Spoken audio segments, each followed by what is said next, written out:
I must say, I find it almost impossible to conceive of a world without the murmur of innumerable bees busying themselves like bumbling fat aldermen among the flowers and over the vegetables, pollinating and creating and giving us the world and food that we so desperately need.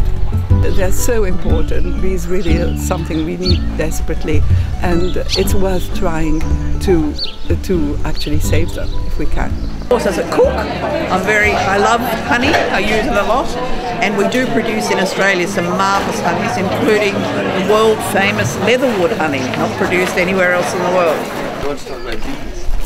I think they're probably one of the most valuable resources we have. I mean, with the you know, purely on what they're producing, and honey and pollen and propolis and royal jelly and wax and everything like this, but then of course pollination and, you know, all the delicious things that just wouldn't be there without them. Bees are of vital importance to our food sphere. Well, no, we're definitely not doing enough to protect our bees because, you know, we're seeing all these colonies collapsing and you know, huge populations of bees dying off. And I mean, I certainly agree with everything that Ben said, and you know, honey and all of the other hive products are wonderful, important foods, but, you know, so many of the crops that we rely upon, you know, rely on bees as their pollinators. Well, we've lots of bumblebees. I haven't seen any honeybees yet, and in fact I haven't seen any honeybees, hardly any honeybees in the last few years. All the wild ones that were on my farm have gone. Bees aren't just important to our global food system, they're absolutely essential. We'll be gone, we'll be dead in just a matter of a few years. I think 4 years is right, and it's really, really scary. If we don't have bees, we have nothing. I think people think, oh, if we don't have honey, wouldn't that be sad? No, it's actually, it's a lot more serious than that.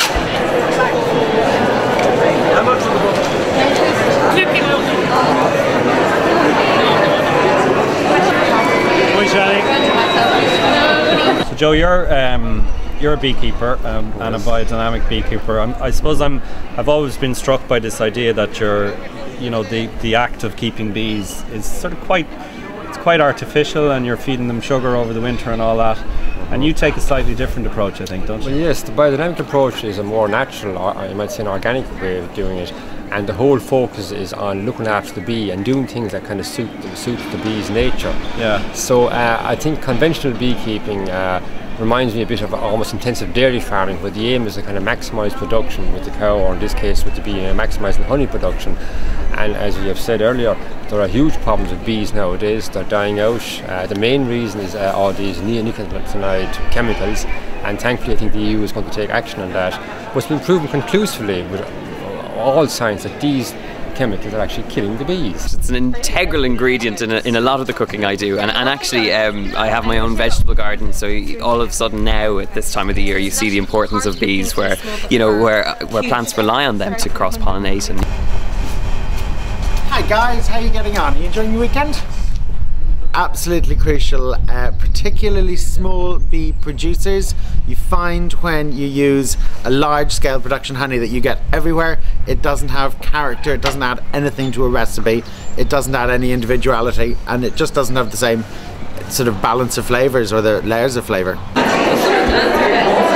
My name's Nick Lander. I've been writing about restaurants for 20 years, and for the last 30 years my children have called me the honey monster, because I eat so much of it and love it so much and think it's one of the greatest things in the world. And I have it all day. I start with ginger, hot water and honey in the morning, and I finish with yogurt and honey in the evening, and I'm a happy fellow. Well, the thing is that I have a wonderful neighbor where we live privately, and he moved into an apartment, so actually he took his 3 bee families and installed them in our private garden. So right now there are bees in my garden, and also, as you say, that in the orchard where we grow plums and pears and apples, we are deeply dependent on the work of the bees. What would we do without bees, you know?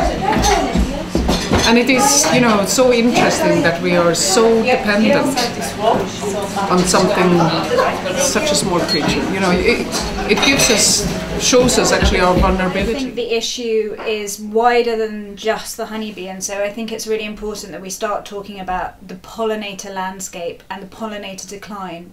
So I think if we can win something like that, it's a sign that we aren't totally squashed by the might of these big, powerful, biotech, pharmaceutical corporations who want to really force a certain kind of industrialized food production on us.